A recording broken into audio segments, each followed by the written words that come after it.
नाज़रीन, unprecedented escalation इस वक्त रिपोर्ट की जा रही है। एवरी डे एवरी और ये जंग ज्यादा से ज्यादा भयानक और खतरनाक होती चली जा रही है। चूंकि इसराइल और अमेरिका बमबारी कर रहे हैं, शदीद तरीन बमबारी कर रहे हैं, बेरूत, तेहरान और ज़ाहिर ईरान के बाकी तमाम शहर एक बड़ी ही खौफनाक बमबारी की जद के अंदर हैं। तो ईरान के जो जवाबी हमले और जो हिजबुल्लाह के जवाबी हमले हैं वो भी अब नॉन स्टॉप हैं। ईरान और हिजबुल्लाह एक साथ भी जवाब जब वो दे रहे हैं। कुछ देर पहले ईरान ने 49th जो लहर है, वेव है, वो भी फायर कर दी है। लेकिन इस दरमियान जो सबसे अब सेंसिटिव मामला शुरू हो गया है वो यह है कि ईरान और यूएई ये कहीं एक बड़ी एस्केलेशन की तरफ जब वो बढ़ रहे हैं।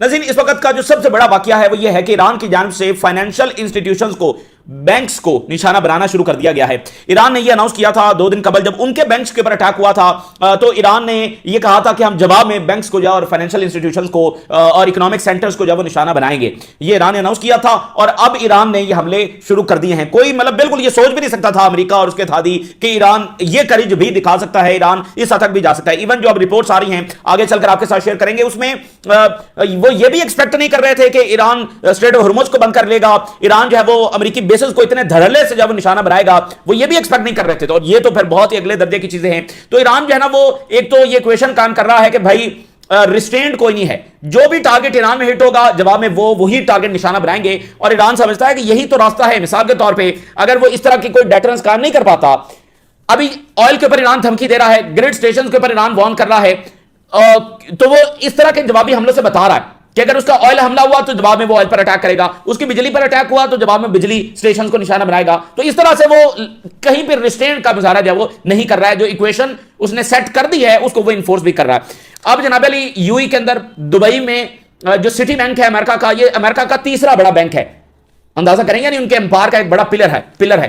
तो दुबई में और बहरीन का जो कैपिटल है वहां पर ये सिटी बैंक, इसकी ब्रांचेस को ईरान की जानिब से निशाना बना दिया गया है। ये अब तक का यानी सबसे बड़ा वाकया है और जंग बहुत आगे चली गई है। अच्छा, ईरान नाज़रीन जो है वो इस जंग को एक रिवायती जंग के तौर पर नहीं लड़ रहा। रिवायती जंग क्या होती है? आप उनके जहाज गिराते हैं, आप उनके बेसिस को तबाह करते हैं, मिलिट्री टारगेट्स को हिट करते हैं, ये वो करके तो दरमियान में कई मामला सीज फायर हो जाता है इस तरह से। तो ये ईरान रिवायती जंग नहीं लड़ रहा है।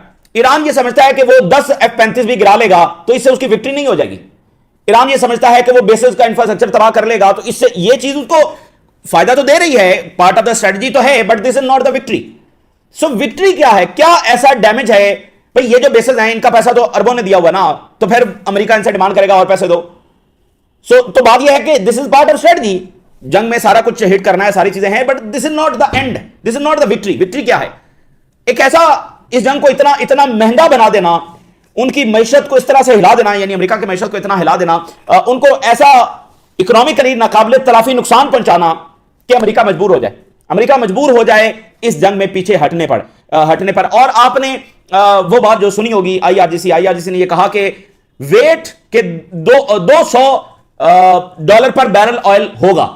तो ये असल में आईआरजीसी का हदफ है। ईरान का जो हदफ है वो ऑयल को $200 पर बैरल के ऊपर लेकर जाना है।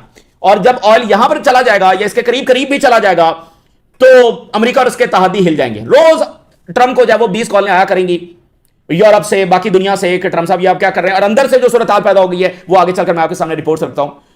तो ये है ईरान का हदफ, इस जंग को महंगा तरीन बना देना, इस जंग को जो है वो नाकाबिले तलाफी नुकसान के तौर पर पहुंचा देना, अमेरिका को एग्जॉस्ट करना, बहुत ज्यादा मुआशी नुकसान करना। ये वो चीज देखें, super power is a super power, उसके लिए उसके पास बहुत वसाइल हैं, उसकी डैमेज को एब्जॉर्ब करने की जो सलाहियत है वो ईरान से कई गुना ज्यादा है।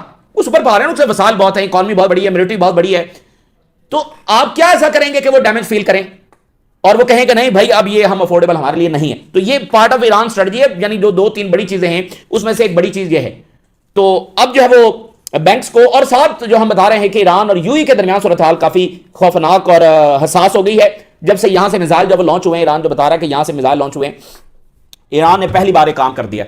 ईरान ने इवैक्यूएशन ऑर्डर किया है यूएई के अंदर, अमारात के अंदर, कि जहां जहां पर अमेरिकी इंस्टॉलेशंस हैं या जहां जहां पर अमेरिकी फौजी मौजूद हैं, बाकी तमाम जो है वो वहां से इवैक्यूएट कर दें, उस जगह को खाली कर दें।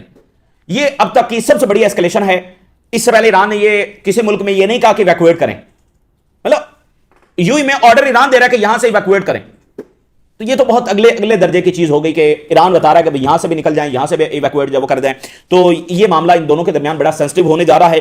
और इसी दरमियान सऊदी अरेबिया पर 20 से ज्यादा ड्रोन्स और एक बैलिस्टिक मिसाइल फायर हुआ है। जॉर्डन के ऊपर 79 ड्रोन्स और मिसाइल जो फायर हुए हैं, तो वहां पर भी एस्केलेशन। सऊदी अरेबिया का मामला आपको बताया कि चूंकि पाकिस्तान के साथ एक डिफेंस एग्रीमेंट है, अभी पाकिस्तान की लीडरशिप भी वहां पर होकर आई है। पाकिस्तान ने ईरान को यह कहा है कि हमें अगर चूज करना पड़ा तो सऊदी अरेबिया और ईरान में हम सऊदी अरेबिया को चूज करेंगे। और जाहिर है कि नेतन्याहू चाहता है कि ये आपस में लड़ें। तो ये मामला काफी कंप्लेक्स होता चला जा रहा है कि पाकिस्तान इसमें अपने आप को कैसे संभालता है। सऊदी अरेबिया, अभी तक सऊदी अरेबिया की जानिब से ये बड़ी विजडम का मुजाहरा किया गया है। और वो देखे ना कि लिंडसे ग्राम गुस्सा कर रहा है कि हमला क्यों नहीं कर रहे हैं। ये मुल्क इस बात को अंडरस्टैंड कर रहे हैं कि ईरान इन पर हमला नहीं कर रहा, ईरान जब वो बेसिस को निशाना बना रहा है। तो अभी तक इनकी जानिब से बड़ी विजडम का मुजाहरा किया जा रहा है। फिर रशिया दरमियान में है, चाइना दरमियान में है, पाकिस्तान खुद इस बात की कोशिश कर रहा है कि ये जंग ना हो।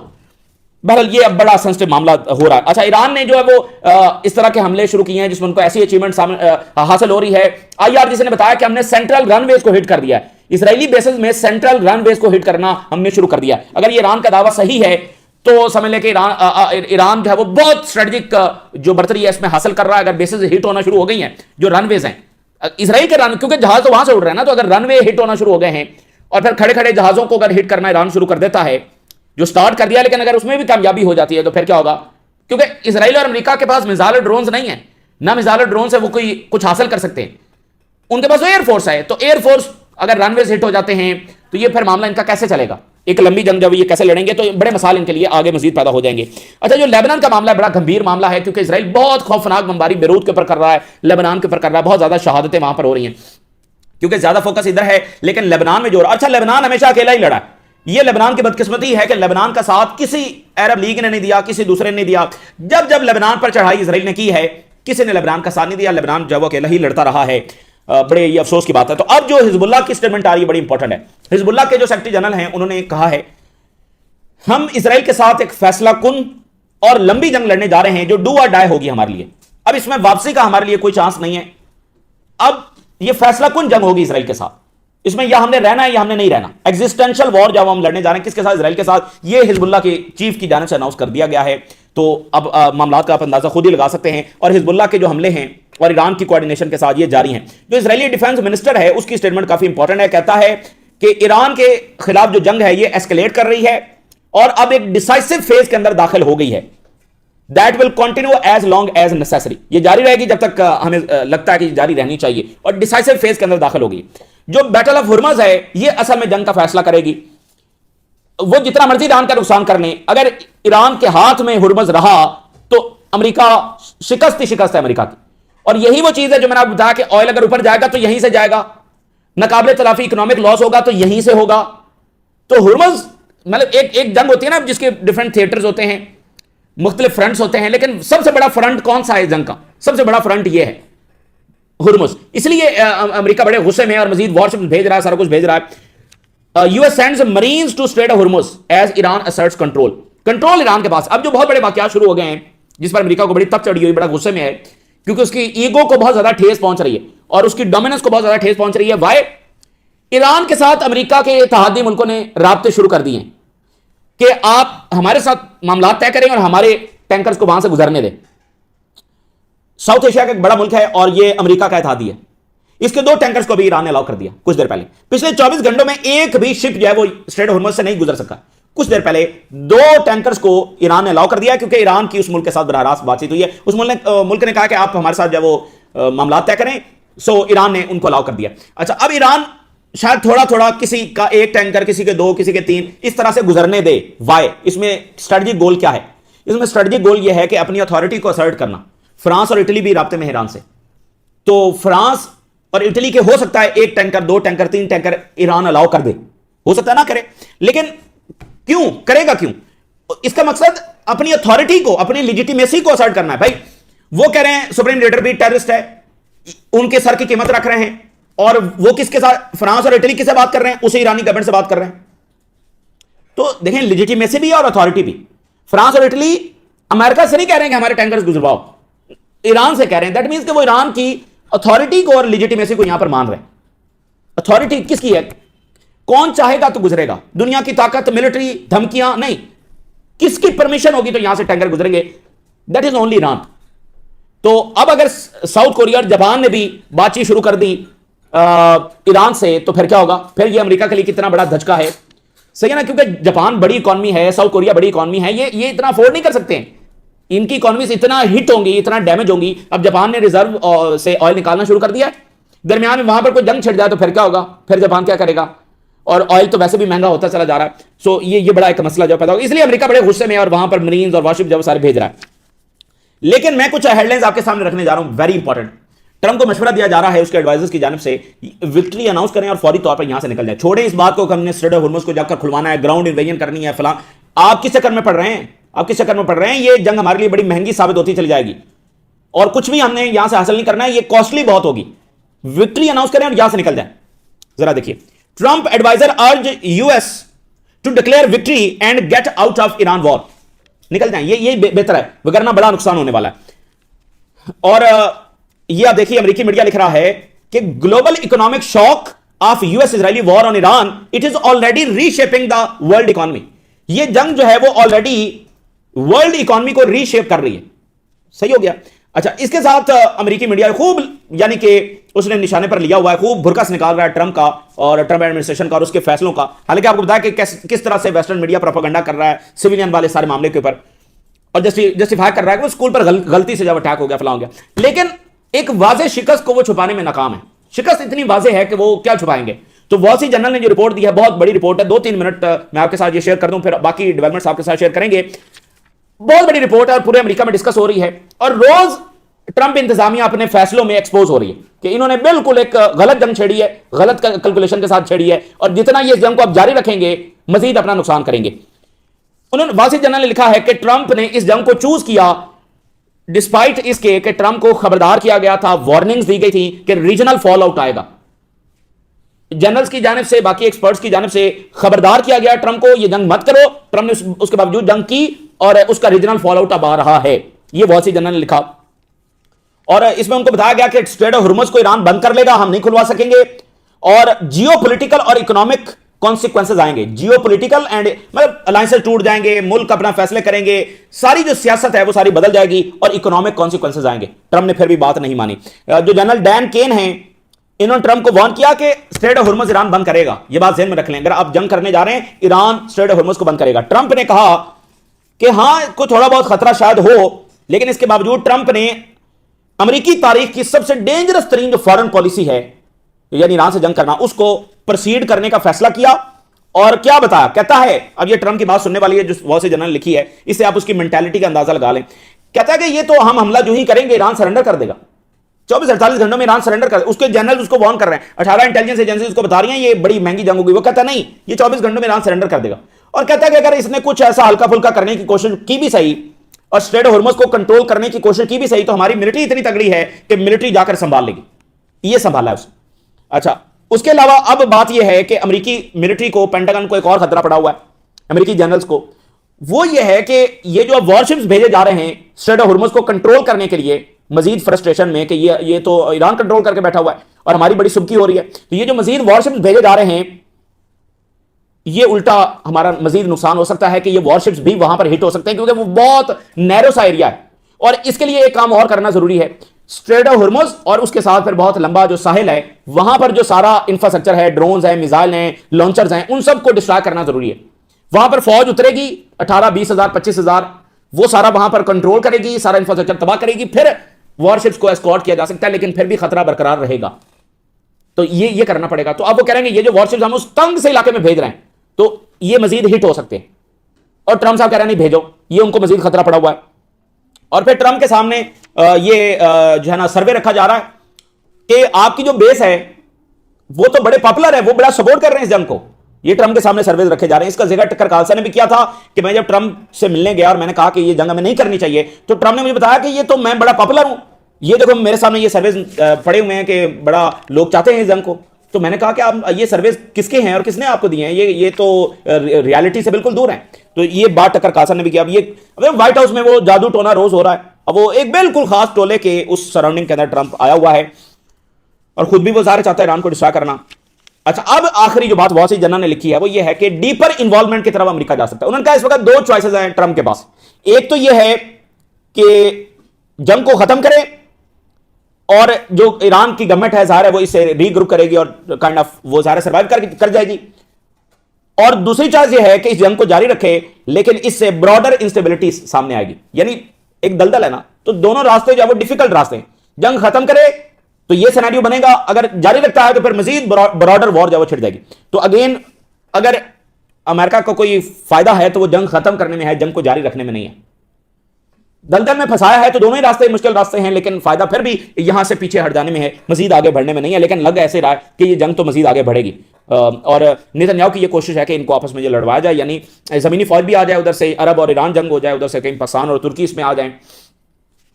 और वो जो टैंकर्स पकड़े थे वेनेजुएला के करीब, उसके हवाले से आज वहां पर खबर आई है कि उस पर तो मजीद मिलियंस ऑफ डॉलर्स की कॉस्ट आ रही है, क्योंकि उनके अंदर जो ऑयल है वो अदालती हुक्म के बगैर सेल नहीं हो सकता।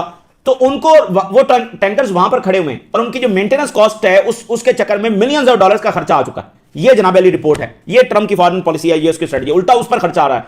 अच्छा, फिर एक आज बहुत बड़ी रिपोर्ट सामने आई है, इस पर वहां पर बड़ी डिबेट हो रही है। जो पैट हेgseth है, इसने जो सिविलियन प्रोटेक्शन का जो प्रोटोकॉल है उसको खत्म किया। यानी अब चूंकि एआई का धड़ाधड़ इस्तेमाल हो रहा है और इजराइल इसका कर रहा है, जिसके में सिविलियन कैपेबिलिटीज बहुत ज्यादा हैं, स्कूल्स हिट हो रहे हैं, हॉस्पिटल्स हिट हो रहे हैं, ये सारा कुछ हो रहा है। तो उसके लिए एक सिविलियन ओवरसाइट एक प्रोटोकॉल बनाया गया था अमेरिका में कि जो भी टारगेट होगा उसको ह्यूमन जो है वो बैठ कर उसको ऑर्डर करेंगे तो फिर वो एआई हिट करेगी। लेकिन पैटी हेgseth ने जानबूझकर उस सिविलियन जो ओवरसाइट है, जो ह्यूमन ओवरसाइट है, उसको खत्म किया, बावजूद इसके कि अमेरिकी जनरल्स इसको वार्न करते रहे कि ये हमें कट नहीं करना चाहिए, लेकिन इसने जानबूझकर कट किया, यानी बिल्कुल वो इजराइल वाला तरीकाकार अपनाया। तो अब ये सूरत हाल ये है कि 160 मेडिकल सेंटर्स और 120 स्कूल जो है वो ईरान के अंदर निशाना बने हैं अमेरिका इजरायली बमबारी के अंदर। तो ये यानी अमेरिका अपनी आर्मी को बिल्कुल उस अंदाज में ढाल रहा है जैसे इजरायली आर्मी, ठीक है ना। अब जनाब अली ईरान ने जो बड़े हमले इस वक्त किए हैं, वो कह रहे हैं कि अमेरिकन बेसिस को यूएई में और अल उबैद एयरबेस को कतर में बहुत सारी वेव्स के अंदर हमने निशाना बना दिया है मजीद। और सिटी बैंक, ये अमेरिका का तीसरा लार्जेस्ट बैंक है, इसको दुबई और बहरीन का जो कैपिटल है उसमें निशाना बनाया गया है। और जो सेंट्रल हेडक्वार्टर है ईरान का, उसने ये कहा है कि वी डिमांड कि यूएई के पीपल जो हैं इवैक्यूएट करें उन साइट से जहां पर अमेरिकी मिलिट्री पर्सनल आर हाइडिंग। यानी वो होटल्स की भी बात कर रहे हैं, वो हर जगह की बात कर रहे हैं, वो सिर्फ ये नहीं कह रहे कि मिलिट्री साइट से दूर रहें। देखें, ये बेस है, इससे दूर रहें, ये बात नहीं हो रही। Where the American soldiers are hiding, जहां पर अमेरिकी फौजी मौजूद है उनसे दूर रहें। ये बहुत बहुत मामला जो है वो आगे चला गया और हर रोज ही आगे जाएगा, हर रोज ही आगे जाएगा। तो ये इनकी आपस में जंग के खतरात रोज बढ़ते चले जा रहे हैं। अब ये इसके मतलब ये तो अब यूएई के पीपल क्या इवैक्यूएट करेंगे? तो फिर यूएई की गवर्नमेंट इवैक्यूएशन ईरान करवा रहा है। तो अब ये चूंकि खुद गवर्नमेंट्स भी तो एट स्टेक आ गई है ना, बहरीन में भी मुजाहरे और ये वो सारा सिलसिला शुरू हो गया है। बड़ा खौफनाक सिनेरियो है और हमने तो हमेशा ही कहा कि ये सबसे सेंसिटिव मरहला होगा कि इनके आपस में जंग के खतरात पैदा हो जाएंगे। अच्छा, फिर क्या हुआ कि यूएई की जो पोर्ट है फुजैरा पोर्ट, यहां पर ऑयल की जो शिपमेंट है वो रुक गई है, क्योंकि यहां पर करीब आकर एक ड्रोन गिरा है, तो लोडिंग जो है ऑयल की वो बंद हो गई है। वो जो ईरान का आइलैंड है जहां पर अमेरिका ने अटैक किया, वहां पर लोडिंग जारी है, ईरान का ऑयल जारी है, इनका रुक गया है। जहां जहां से जिस पोर्ट से अभी भी जा रहा था वहां से भी अब वो रुकना शुरू हो गया। मैंने आपको बताया कि ईरान का मकसद क्या है, ऑयल को 200 के ऊपर लेकर जाना, तभी ये जंग जब वो महंगी होगी। तो वो 200 के ऊपर जाएगा कैसे? मुकम्मल जंग जो तरसील है वो रोकना है, मुकम्मल सप्लाई को रोकना, क्योंकि इन्होंने कुछ और पाइपलाइंस भी बनाई हुई हैं तो वहां से भी ऑयल जाता है, तो वो ये प्रोटेक्शन ही रुकवा रहे हैं हर जगह पर। और इसी दरमियान जब वो ईरान के जानिब से आईआरजीसी के कमांडर की जानिब से ये बताया जा रहा है कि हमने पेट्रियाट के रेडार को निशाना बनाया है, कंट्रोल टावर को हिट किया है, एयरक्राफ्ट के जो हैंगर्स हैं, ये देखें मैंने आपको पहले बताया कि पिछले कुछ घंटों से ये सिलसिला शुरू हुआ। ईरान ने बेसिस पर खड़े फाइटर जेट्स को निशाने पर ले लिया, क्योंकि अब वो समझते हैं कि एयर डिफेंस काफी कमजोर हो रहा है, रेडार्स हिट हो रहे हैं, तो अब शायद हम इसमें कामयाब हो जाएं। आज 15वें दिन उन्होंने जाकर ये काम शुरू किया और हो सकता है कि आज से 5 दिनों बाद वो इसमें कामयाब हो जाएं। अगर बेसिस पर खड़े खड़े ये जेट्स हिट होना शुरू हो गए, जो कि सऊदी अरेबिया में फ्यूल टैंकर्स हिट हुए हैं, आप अंदाजा नहीं कर सकते ये इजराइल और अमेरिका के साथ बनेगी क्या। सेंट्रल रनवेज को हमने हिट किया है, एयरक्राफ्ट के जो फ्यूल टैंकर्स हैं उनको हिट किया, जो बेसिस के ऊपर जो टैंकर्स होते हैं उनको हिट किया गया है। तो ये बड़े ऑपरेशन उनके लिए मुश्किल से मुश्किल होते चल जाएंगे। और इलाक के अंदर सायरन्स बज रहे हैं। इजरायली मीडिया बता रहा है कि अभी नए रॉकेट्स जब वो लॉन्च हुए हैं, अभी 49th वेव जब ईरान ने लॉन्च की है, और ईरान के अंदर अनरेस्ट फैलाने की पूरी कोशिश की जा रही है। तो उस हवाले से कुछ गिरफ्तारियां भी हो रही हैं। हिजबुल्लाह के चीफ ने कहा है कि we have prepared ourself for a long confrontation, और इजराइल को हम सरप्राइज करेंगे ऑन द बैटलफील्ड, मैदान जंग में इसको सरप्राइज देंगे। ये हमारे लिए एक एग्जिस्टेंशियल बैटल है और ये कोई सिंपल और लिमिटेड जंग नहीं है, ये हम अपनी जिंदगियों की सबसे तारीखी जंग, फैसला कुन जंग लड़ने जा रहे हैं, जिसमें हम रहेंगे या नहीं रहेंगे। आर पार का मार्का उन्होंने अनाउंस कर दिया है, क्योंकि इसराइल जो है वो तमाम हदें क्रॉस कर चुका है और वो हमारी स्ट्रेंथ देखेंगे, हम उनको अपनी ताकत दिखाएंगे। और उसने कहा कि जो नेतन्याहू मुझे असैसिनेट करने की धमकियां दे रहा है ये वर्थलेस है, इससे कोई फर्क नहीं पड़ता है और सरेंडर हमारी डिक्शनरी के अंदर नहीं है। तो हिजबुल्ला ने भी अटैक्स लॉन्च किए हैं और ग्राउंड जो कन्फ्रंटेशन है वो भी जारी है। इजरायली मीडिया बता रहा है क्रियात शमूना में और नॉर्दर्न एरियाज के अंदर सायरन्स और धमाके सुने जा रहे हैं। तो ये जनाब अली इस वक्त की सूरत हाल है और सूरत हाल गंभीर तर जब वो होती चली जा रही है। आप नाराज रुका करें, इजाजत दीजिए, अल्लाह हाफिज़।